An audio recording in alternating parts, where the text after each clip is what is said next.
Hi ಎಲ್ರಿಗೂ welcome to another day and another mini vlog. ಇದು Sunday mini vlog ಆಗಿರುತ್ತೆ. Sunday ನಾನು ಮತ್ತು ನನ್ನ ಬೆಸ್ಟ್ ಫ್ರೆಂಡ್ ಇಬ್ಬರೇ ಗೋವಾಗೆ ಹೋಗ್ತಿದ್ವಿ. ಓವರ್ನೈಟ್ ಟ್ರಾವೆಲಿಂಗ್ ಇದ್ದಿದ್ದ ಕಾರಣ ನಾನು ಈ ಒಂದು ಕಾರ್ಡ್ ಸೆಟ್ ಹಾಕೊಂಡಿದ್ದೆ. ಇದರಲ್ಲಿ ನಿಮಗೆ 3 ಡಿಫ್ರೆಂಟ್ ಕಲರ್ಸ್ ಅವೈಲೇಬಲ್ ಇದೆ. ಲಿಂಕ್ ಏನಾದ್ರು ಬೇಕಂದರೆ ಲಿಂಕ್ ಅಂತ ಹೇಳಿ ಕಮೆಂಟ್ ಮಾಡಿ. ನಾವು ಹೋಗ್ತಾ ಇದ್ದಿದ್ದು ಟ್ರೈನಲ್ಲಿ.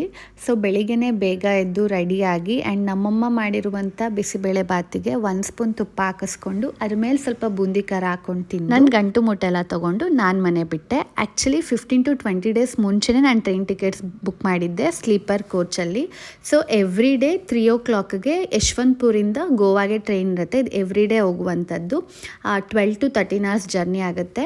ಸೊ ಏನೇನು ತಿಂಡಿ ಬೇಕು ಅದೆಲ್ಲ ತೊಗೊಂಡು ನಾವು ಮಂಡ್ಯದಿಂದ ಬ್ಯಾಂಗ್ಳೂರಿಗೆ ನಾನ್ ಸ್ಟಾಪ್ ಮುಖಾಂತರ ಹೋದ್ವಿ. ಟ್ರೈನ್ ಟಿಕೆಟ್ಸ್ ಬಂದು ಒಬ್ಬರಿಗೆ 380 rupees ಆಗುತ್ತೆ. ನಾವು ಒಂದು 2:30 ಅನ್ನಂಗೆಲ್ಲ ಯಶವಂತಪುರ ರೈಲ್ವೆ ಸ್ಟೇಷನಲ್ಲಿ ಇದ್ವಿ. ಸೊ ಬೇಗ ಹೋಗಿ ನಮಗೆ ಅಲಾಟ್ ಆಗಿರುವಂಥ ಕೋಚೆಲ್ಲ ಕುತ್ಕೊಂಡ್ವಿ.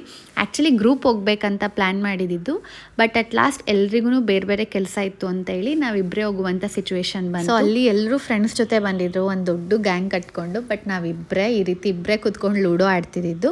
ಬಟ್ ಏನೂ ಮಾಡೋಕ್ಕಾಗಲ್ಲ. ಸೊ 13 hours ಲಾಂಗ್ ಜರ್ನಿಲಿ ನಮಗೂ ಸ್ವಲ್ಪ ಬೇಜಾರಾಗ್ತಿತ್ತು, ಅವರು ಎಲ್ಲ ಬರಬೇಕಿತ್ತು ಅಂತ. ಮಧ್ಯ ರೀತಿ ಆಟ ಆಡ್ಕೊಂಡು ನಾವು ಸ್ವಲ್ಪ ಟೈಮ್ ಸ್ಪೆಂಡ್ ಮಾಡ್ಕೊಂಡು. ಸೊ ನಾವು ಗೋವಾ ರೀಚ್ ಆಗ್ತಿದ್ದು ನೆಕ್ಸ್ಟ್ ಡೇ, ಅಂದರೆ ಅರ್ಲಿ ಮಾರ್ನಿಂಗ್ 4 o'clockಗೆ. ಸೊ ರೀಚ್ ಆದಮೇಲೆ ಏನಾಯಿತು ಏನು ಅಂತೆಲ್ಲ ನೆಕ್ಸ್ಟ್ ವ್ಲಾಗಲ್ಲಿ ಶೇರ್ ಮಾಡ್ತೀನಿ.